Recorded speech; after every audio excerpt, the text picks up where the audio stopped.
exercise. Exercise is good. You need to rest. But I don't rest. So I said, no, we're going to be deliberate about this. We're going to rest. And so I got my colleagues. I just invited a number of them. It wasn't supposed to be a large gathering, but we were about 15. And we had fun.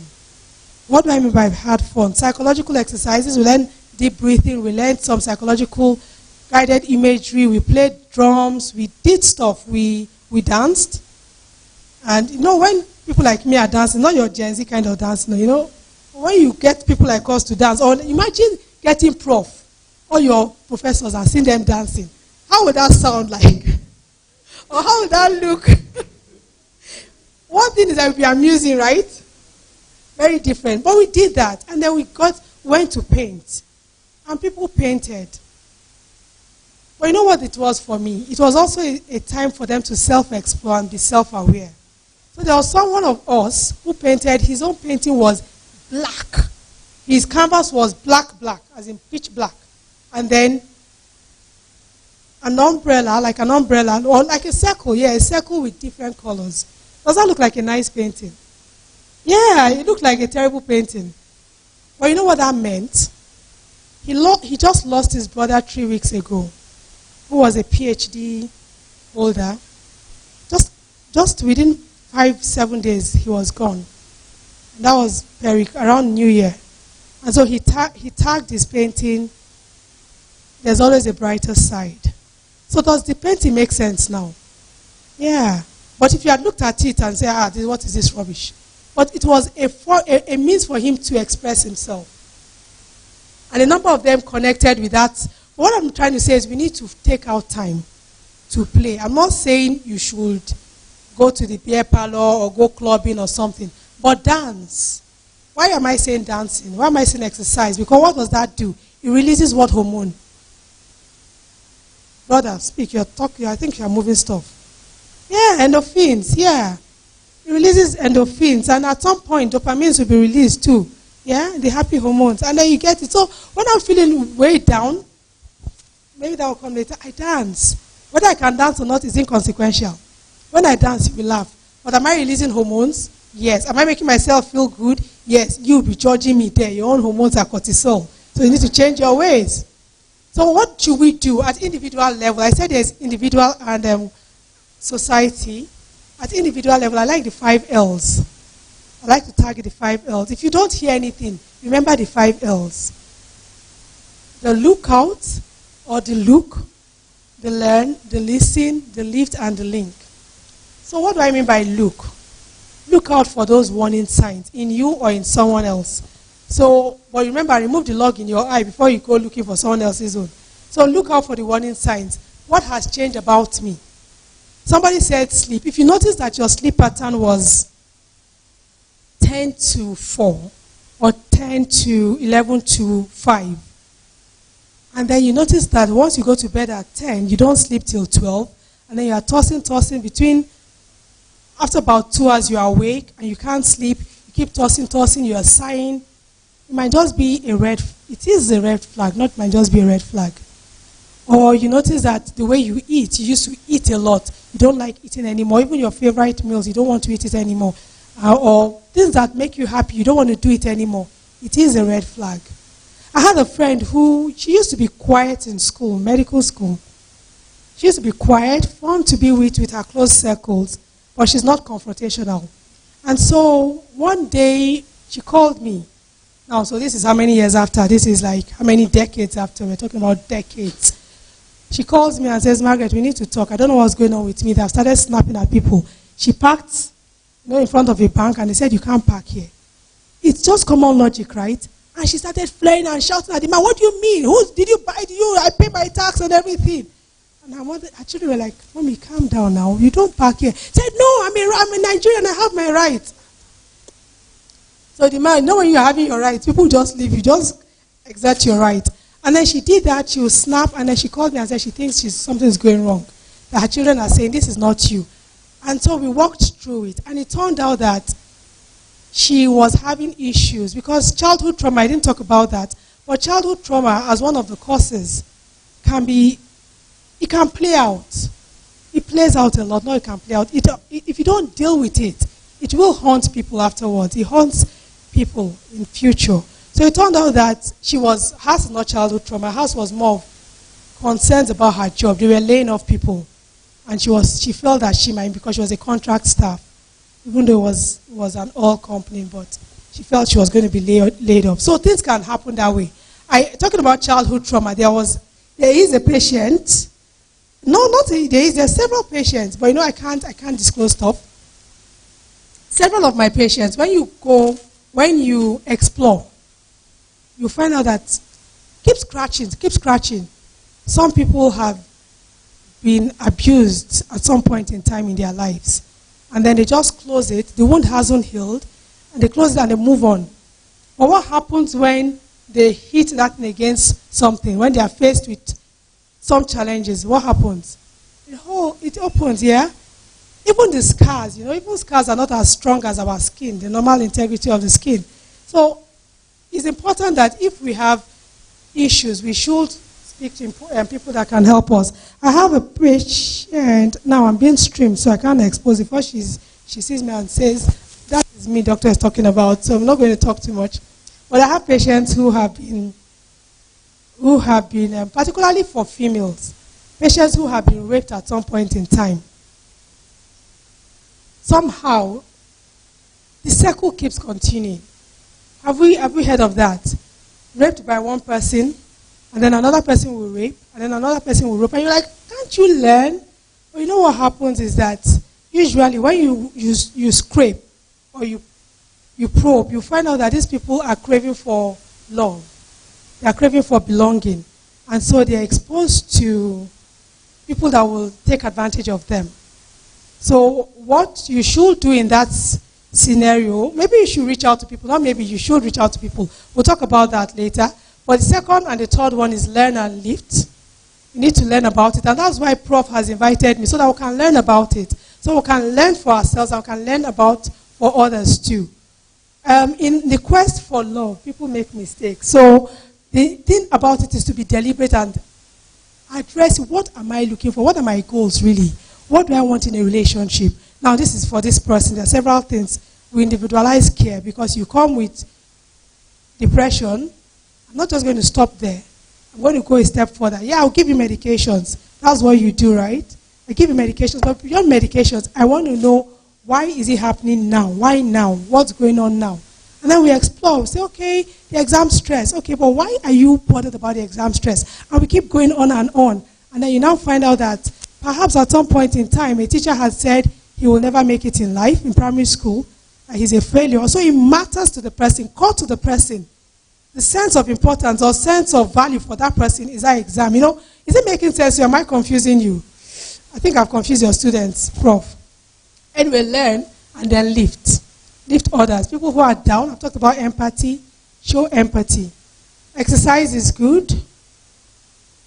Limit social media. Limit social media. It doesn't help that you guys have AI now, so I don't know if you're going to have more intelligent people or more, I don't know. But you have to be deliberate about it. Saved you by the bell. What will you do? You refer. Yeah, that's a good one. That's a good one. Haja, what will you do? I'm curious. If your friend says as if she's hearing something, doing shun, then later the thing is to say, go this way, go that way, what will you do? You pray. Yes. And the girl looked at her mother and just smiled and said, yes. Even yesterday she taught herself. And her mother was like, God forbid, doctor, don't say that. Why would you say that? But it turned out that the home was toxic. There was abuse. So why am I harming on this abuse? Maybe because I see it a lot. There was abuse that the mother didn't know about. And she felt, and the girl was tired. And the mother was, you can imagine a mother who is already saying, doctor, don't do this, don't do that. You can imagine that she's not going to be a listening mom. And so the girl didn't know who to go turn to. So why continue in this, whatever she was continuing. And eventually, I listened to her. Some of the things she said, I would say, if I were not a psychiatrist, I was not trained, I would say this small thing, this chenkele thing, is shaking you already. Back then. But I know better. So if a guy comes to you and says he wants to he wants to drop out of school because his babe has broken his heart. So you're laughing. That's not the time to laugh. Because I don't know, your generation, you are very strong people. You understand what I'm saying? You are very strong people. Small chenkele something is a something. So if it's not for you to laugh, you have to put on that seriousness and say, really? And then you listen. You don't judge. Don't say, come on, guy, brace it up. Snap out of it, small something. Do you know how many girls have broken my heart? In fact, I've not even had any girls say yes to me. I've been asking girls since I was in primary something. But you know, that's not the time to say that kind of thing. You just listen and say, well, same with the females. But please show empathy and don't be judgmental. Okay? Then you link to the person. On the other hand, for our lecturers, if it's possible that we have peer support groups. Peer support groups where we have peer-led groups, you know. She might not want to open up to me because she doesn't know me. I'm a stranger. But if another person in your class or in her class is the one leading it and she has that support group where they are talking about it, a safe hub where you can come and talk about your problems. You know, it depends on who the person is. They'll want to open up to the person better than me. I'm assuming. But if the person you put as the peer leader is the one that talks it's not likely they're going to tell the person anything. But we should have peer-led groups, and then we can have workshops on how we can train people on equipping others with mental health skills, you know, assertiveness, self-esteem, awareness, and all that. Is it making some sense? Then we can also have, and I think we should also improve the salaries of the teachers too, right? Because if your lecturers are happy, the lecturers will be happy. And if lecturers are happy, the students will be happy, true or false? So for those of us that have connections with people up there, it's very key. Because if the lecturer, I'll be rounding up soon, one of my sons came and said, the lecturer says, see, if you like, go and report me, I don't care. The level I've gotten to, I don't even care anymore. Don't come to this school. You cannot make it in life if you do this. Is that a normal behavior? The man was miserable. And why was he miserable? He had just paid his children's school fees to Babcock, to medical school, a lecturer. He was angry. He was angry with the system, angry with everybody.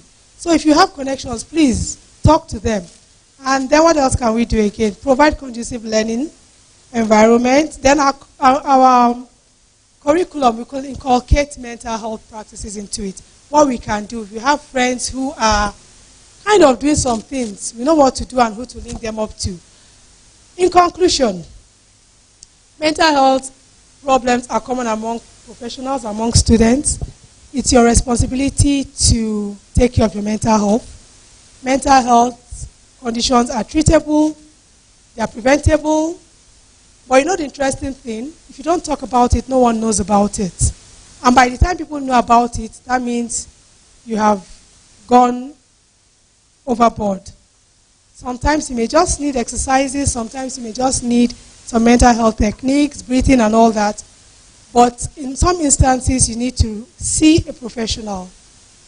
There's no health without mental health. And I'd like to end with, who knows this lady? I like to watch movies. Maybe it's old movies though.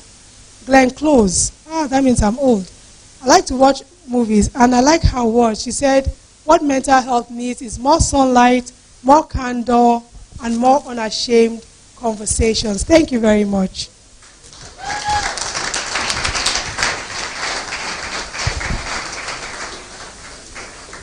Is that how we do it? Is that how we do it?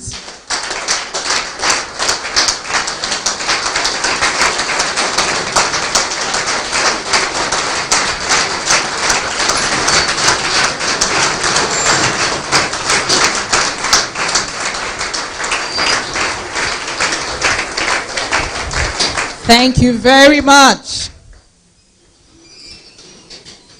Want to thank. Was that good? So we want to thank Dr. Margaret Ojeahere. Thank you so much. She's very busy, but she made out time to be with us here, so we really appreciate. Thank you so much. Do we have questions? Now, remember what she said. Let me start with that. This is not a time to feel like, what if I ask this question and something. There's no something. If you have a question, just freely ask. Like I keep telling you, there is no stupid question. So please, let's ask our questions now. Even if you're asking for somebody. You know that thing of, I'm asking for somebody. Yes, even if you're asking for somebody. Questions.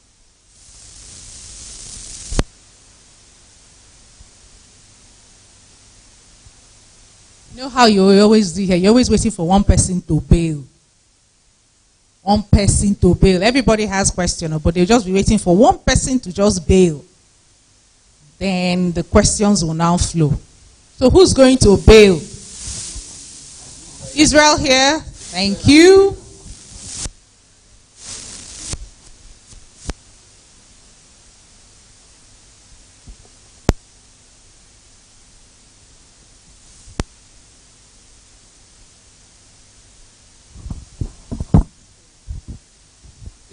Good afternoon, everybody.